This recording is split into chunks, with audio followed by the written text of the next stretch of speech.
You're listening to the Diplomats podcast on Asian geopolitics. As always, I'm your co-host, Ankit Panda, here in Washington, D.C. And I'm your co-host, Katie Putz, also in Washington, D.C. Hey, Katie. Good to be back. How's it going?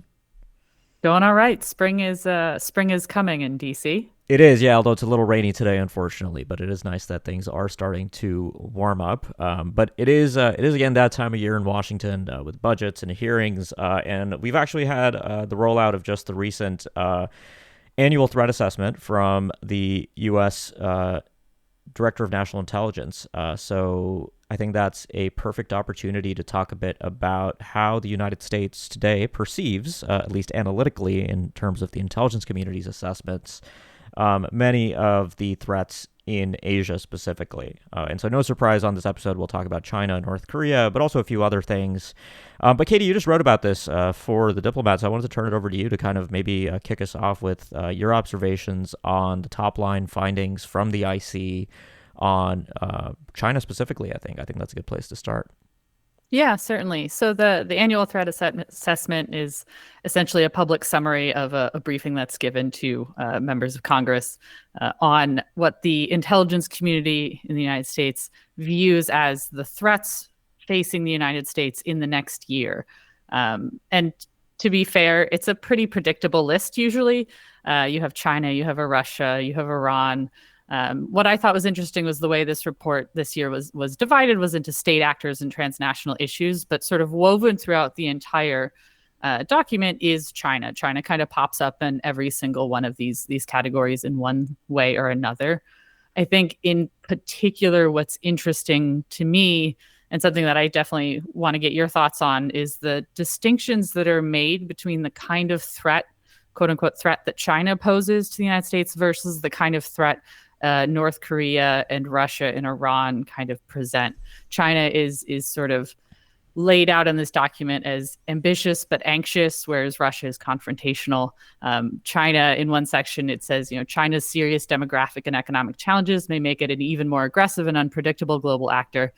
And the next sentence is Russia's ongoing aggression in Ukraine underscores that it remains a threat to the rules-based international order. So to me, that sort of comes across as a little bit of a hedging that China is this big risk and this big threat to the United States, but maybe there's room to deal with it in a way that there doesn't seem to be that kind of space with Russia. So I'm interested in your thoughts on that.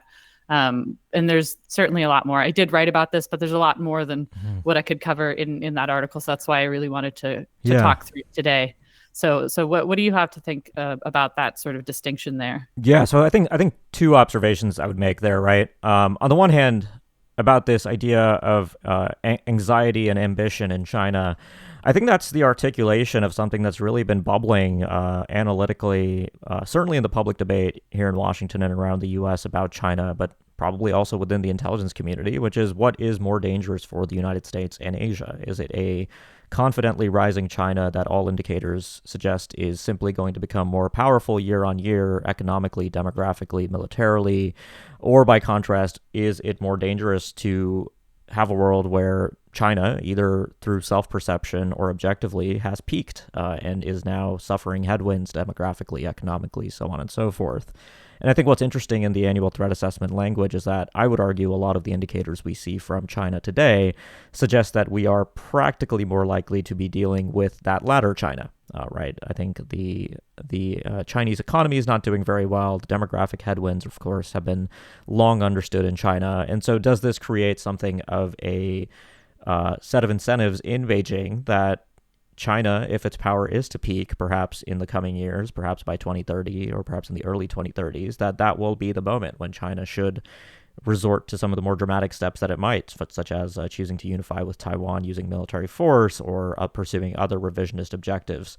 So I think that's really what I see as kind of bubbling up. And then on Russia and China, one of the frustrations that I often have here in DC is that it is very common to go to any number of conversations and meetings about geopolitical issues or military issues, and inevitably there will be multiple people in the room that very uncritically use that phrase, Russia and China, Russia and China, Russia and China, be it about nuclear weapons, interstate war, about hybrid warfare, Russia and China are lumped together as the two big bad guys that the United States needs to be concerned about. But I think what the annual threat assessment fundamentally gets right, and I wouldn't expect anything less, frankly, is to ultimately realize that these are two very different countries with very different capabilities, intentions, strategic outlooks, even leaderships, right? It is, of course, very easy to paint with that broad brush that these are authoritarian adversaries of the United States that seek to interfere within U.S. borders and seek to make the world more difficult for the United States to execute its visions, so on and so forth, and that's true.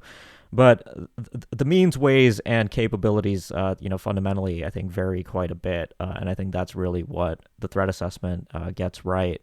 But I mean, this also kind of bubbled up in the Biden administration's national defense strategy and national security strategy. This idea of Russia being, well, I mean, those documents, of course, were delayed by the onset of the Ukraine war, particularly the NDS.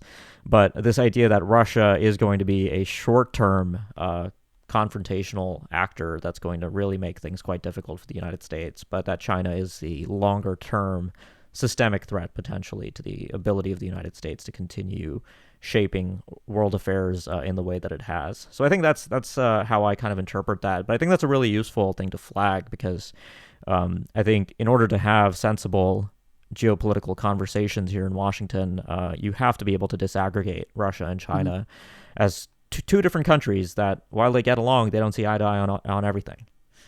Yeah, I think that's a really good observation, especially because, even if there are similarities, not everything is exactly the same. And it's in those differences, which is where policy should address. Another thing that I thought was interesting in the annual threat assessment was there was a section on conflicts and fragility. It sort of fell under the state actor section. And there was obviously a section on Gaza and the conflict in the Middle East. But what I found particularly interesting was that in the category of potential interstate conflicts, so conflicts between states, almost all of them are in Asia, whereas the potential intrastate turmoil sections, or unrest within countries that could cause risk to the United States, those are almost exclusively not in Asia, with the exception of Afghanistan has its own little special section. But, under this sort of potential interstate conflict, there's China maritime is one area, and it highlights issues the Philippines has had in the South China Sea, tensions between China and Japan over the Senkakus and those kind of things. India, China, India, Pakistan, and then Azerbaijan, Armenia, which is a little bit outside of our coverage area. But all of these sort of interstate conflicts that the intelligence community is saying are potential threats or sources of risks for the United States, those are all in Asia, and a lot of them have to do with either India or China. And so I thought that was kind of an interesting mapping. Are there any that you think that got left out? Because obviously in a report of this size, which it's not a very long report, it's 40-some pages, there's ostensibly stuff that gets left on the cutting room floor. So I'm curious if you have thoughts on what maybe was left out of either this section or the report writ large. Well, I mean, the big obvious one is the Korean Peninsula, but I guess given the fact that the U.S. actually considers the Korean Peninsula to be entirely the territory of the Republic of Korea, maybe it didn't make sense to put it under the interstate conflict, but Kim Jong-un... And North Korea gets its own section, so... Exactly, they get their own section, but that's really the only other one. I mean, just on these crises, though, I think, on these potential interstate conflicts, I think what's notable is that almost in all cases, the suggestion is that there is a great potential for a crisis that can spiral out of control, right? It's this idea that things are calm until they aren't. And I think that's especially true in the India-China, India-Pakistan cases, where it is tempting to look at the strategic predicament on the disputed border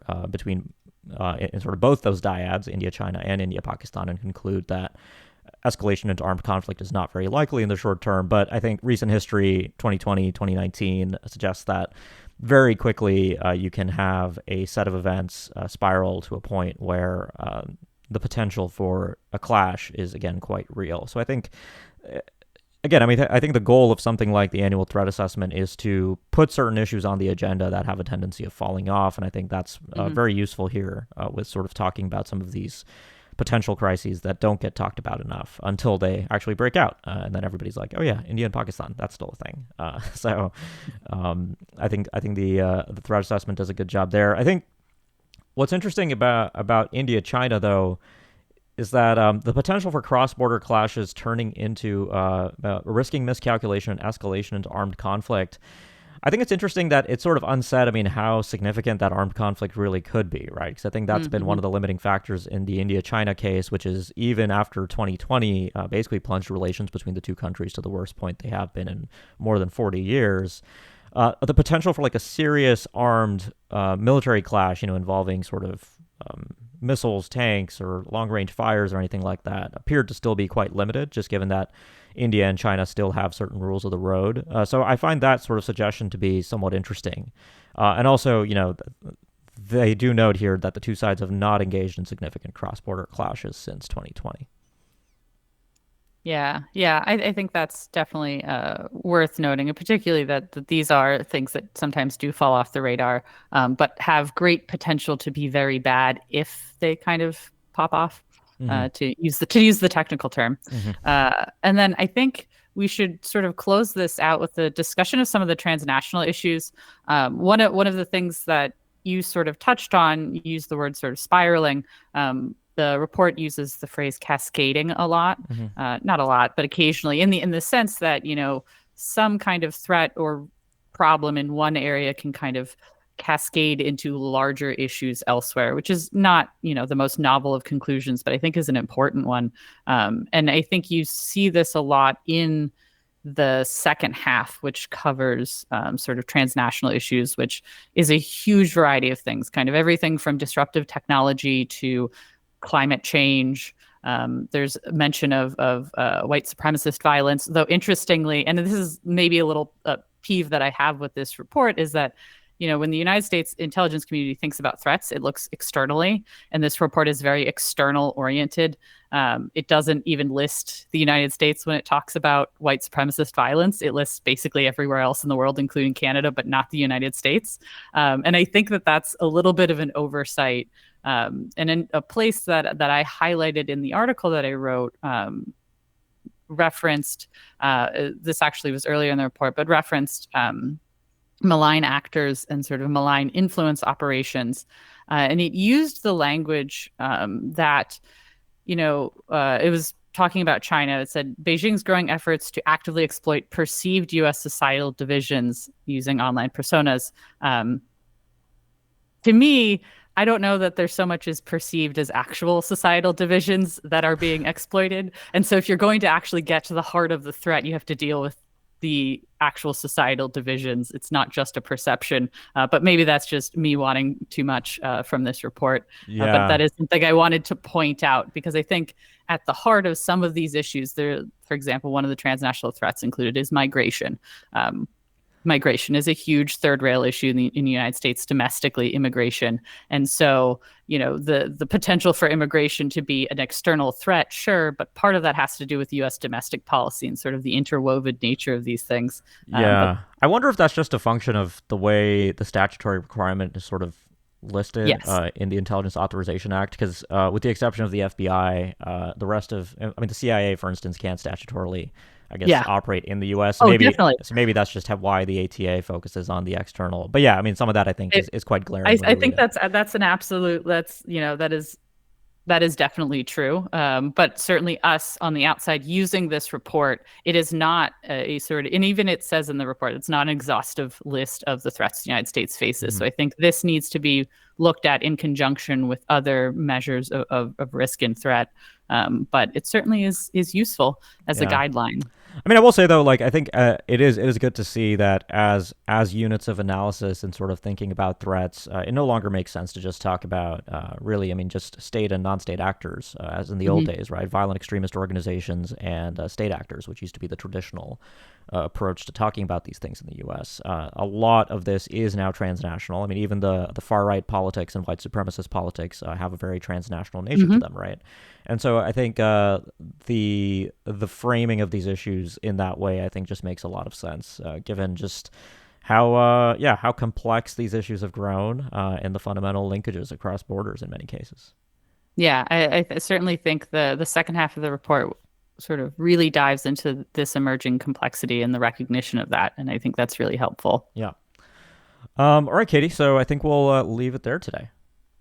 All right, this has been fun. Sounds good. We'll be back soon. For listeners, if you like what you heard on the podcast, make sure you subscribe so you can keep up with future episodes. And if you've been a subscriber for a while, please don't forget to leave us a review. You can do that anywhere you get your podcasts, and we really do appreciate that.